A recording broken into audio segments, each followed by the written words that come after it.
It is said, knowing one's self is true wisdom.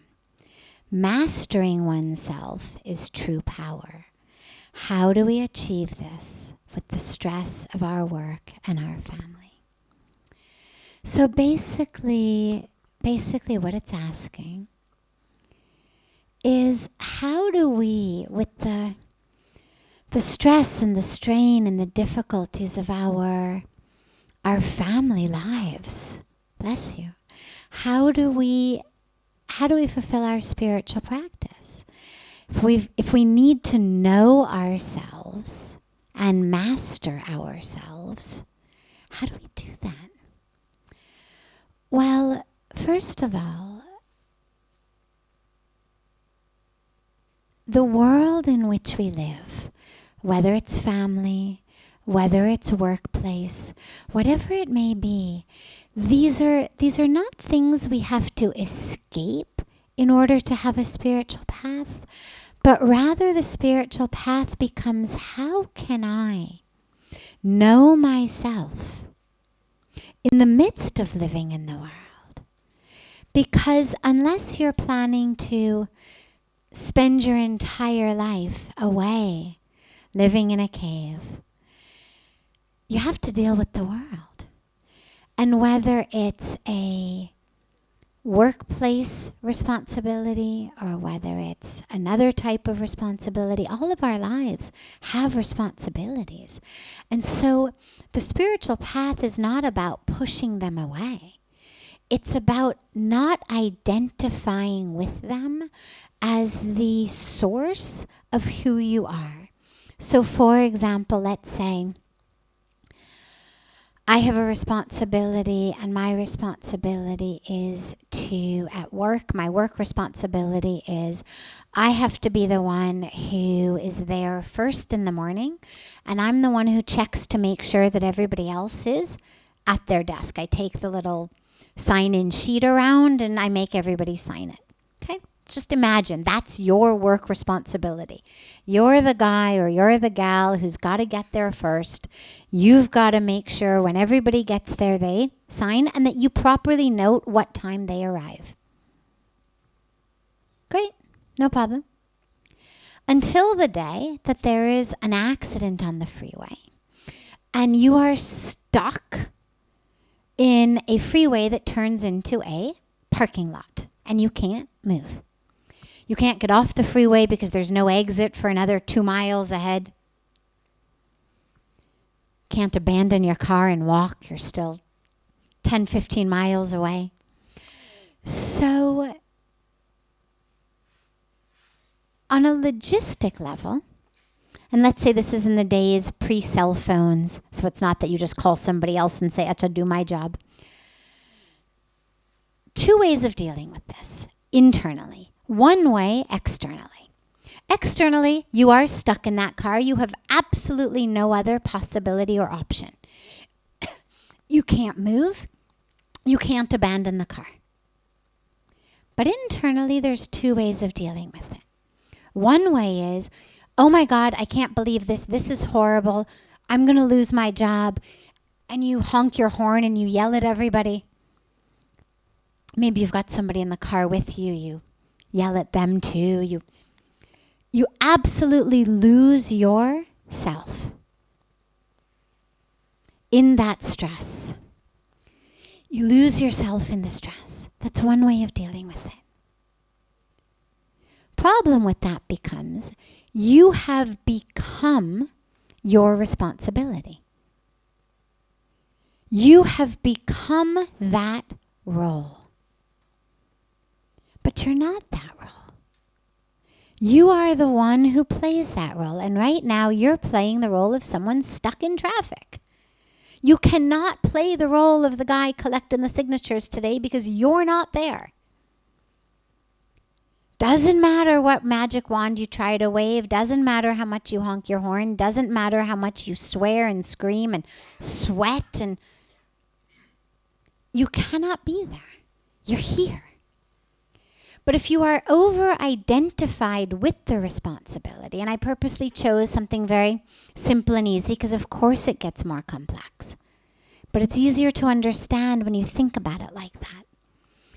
If I have identified as the one who has to be there early, who has to fulfill this responsibility, and then the universe has other plans for my morning, I lose myself. I've lost the responsibility anyway. There is no chance you are going to arrive on time. But now you've lost yourself too. Now you've lost the possibility of actually experiencing what you're here on planet Earth to experience. Why you actually took this birth in human form, which is to know who you are, not the guy or the gal who collects the signatures. It's just a role you play. It's a responsibility you have. And it's good. You should do it. You should try to be on time. But when the universe happens in such a way that you cannot, that you no longer can play that role, or you can't play it today. And it happens in so many ways. You identify as the role of husband or wife, then you get a divorce. Or your spouse tragically dies. You identify as the role of parent, and then your kids have grown up and left the house. Who are you going to parent now? So it happens with all of our roles, all of this. We identify with them so much that when it no longer is there, we become very, very stressed. Very, very upset. We don't know who we are other than the role. And this is where the spiritual teaching of knowing thyself is wisdom, which the question began with. Fantastic. Well, if you know that knowing yourself is wisdom, then whether you are fulfilling the responsibilities of a householder in the house or you're fulfilling the responsibilities in the work, you're still going to be focused on knowing yourself. But you're also going to realize as you fulfill those, as I said, that they are not you, and that therefore you need to also focus on actually what you're here for, which is knowing who you are. And so even in what we call the Grihasthashram phase, the phase in which you're married and you have a job, or even in the phase before it, the Brahmacharya phase, the phase where you're a student, whatever phase you're in the Vanprasth phase, in the Sannyasa Ashram phase, in any of these phases, whatever phase you're in, but it tends to be hardest in the have a family, have a job, bring home the bread phase. You need to remember, this is just the role I'm playing right now. This isn't who I am. And ensure that as you talk about and think about your daily responsibilities, I mean, if you say to most people, what are your daily responsibilities? Well, got to get up, got to make breakfast, got to do the dishes, got to get the kids dressed, got to get to school, got to bring home the bread, got to do this, got to do that. Well, there's also a responsibility to the self. There's a responsibility to knowing who you are. That wisdom. And so ensure that in your daily plan, in your daily responsibilities, there is the time and the space to be responsible to yourself. You're not only responsible for others. We spoke last night about who am I responsible to? Well, so you're not only responsible for putting a meal on the table, but you're responsible to yourself and for yourself. And what that means is that whatever situation I'm in, I need to be focusing on, centered on, remembering the truth of who I am, going inward, gaining that wisdom, remembering, I may be preparing food, I'm not the cook. I may be washing dishes, I'm not the dishwasher. I may be the guy or gal collecting signatures, but I'm not that.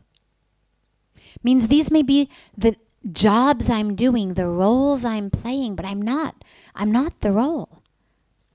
I'm the one playing the role. And that's the essential thing to remember. Every actor at the end of the day takes off his mask and costume, washes off their makeup. They remember, I'm not the role. We forget. We get up in the morning, we put on our mask and our costumes of wife, husband, mother, father, CEO, executive. But we forget that I'm just playing that role. This particular intersection of time and space, this act in my cosmic drama, this is the role that's been given to me. And I need to play it. I need to play it well for as long as I'm supposed to play it. But A, I don't forget that I'm the one playing the role, not the role itself. And B, I'm able to understand when that's no longer the role I need to be playing. If I'm identified as mother and my kids have grown up and they've left the house, for me to spend my energy and my focus on where are you? What are you doing? Have you had dinner? Have you had lunch? Do you have your sweater? Is it cold? Right? This is the stuff that drives people in their 20s and 30s crazy. Like, come on, for God's sakes, I'm an adult now. Don't ask me where I am. Don't ask me what time I'm going to come home. Don't ask me what I had for lunch. But this is when we can't let go of that role because we've identified so deeply as it. We identify with it in our Grihastha phase, and we hesitate letting go of that, even though we know we need to move into the Vanprastha phase, the Sannyasa phase. We hold on to the work. Because if I've identified as engineer, I've identified as CEO, well then even when everyone is telling me, okay, retire. You've had a great career, it's wonderful, but you know, your skills aren't quite what they used to be. Let the younger generation come up and take on the job. It's time to retire. But you won't let go. Because that's your identity. If I'm not doctor, engineer, CEO, who am I? If I've identified as the role as who I am, then if I stop being doctor, engineer, lawyer, CEO, whatever I may be, then who am I? And this is the wisdom. When we say knowing thyself is wisdom, that's the wisdom of knowing I'm playing the roles, but I'm not the roles. And that's the wisdom that we need. And then lastly, the power of mastering oneself. So looking for exactly what the verb he had used was. Mastering oneself is power. Well, we don't master ourselves for power, we master ourselves for freedom. And that's an important distinction. I don't master myself so that I can have power. The power is God's power. The power is the divine. Think about it. We've got here fans, we've got lights, we've got cameras, we've got microphones. We've got so many different vehicles through which electricity flows. But no matter how great this mic is, or great the fan is, or great the AC is, or great the camera is, it's the electricity that makes it work. The power isn't in the mic. You could engineer the most fantastic mic in the world. But if you cut the cord, it's not going to work. We saw it for a few seconds. The electricity went out. Doesn't matter how good quality our camera, mic, or lights are. No power. And so in our lives, as we focus on this self, mastering it, you have to remember, well, I master it so that I can be a clear tool, a vehicle, a vessel through which the divine grace can flow, through which that divine power can flow. But it's not my power. It's the power of the grace. And this is where that cord becomes so important. Whether it's a physical cord, whether it's a cordless mic that's connected through some other very impressive technological means that I don't quite understand. But whatever it is that's connecting it, you need something. It's got to have that connection to the source of electricity. And if you unplug it or cut it, doesn't work. And in the same way in our lives, that power comes from our connection to the divine. Power isn't going to come from here. Power comes from letting go, being a clear vessel, letting the divine flow through you. And when I let go, what I find is freedom. And that's what we master ourselves for, is freedom. Power will come, but it's God's power. And it uses you, like electricity uses the microphone. And that's beautiful. But it isn't about power. It's about freedom. And you can do that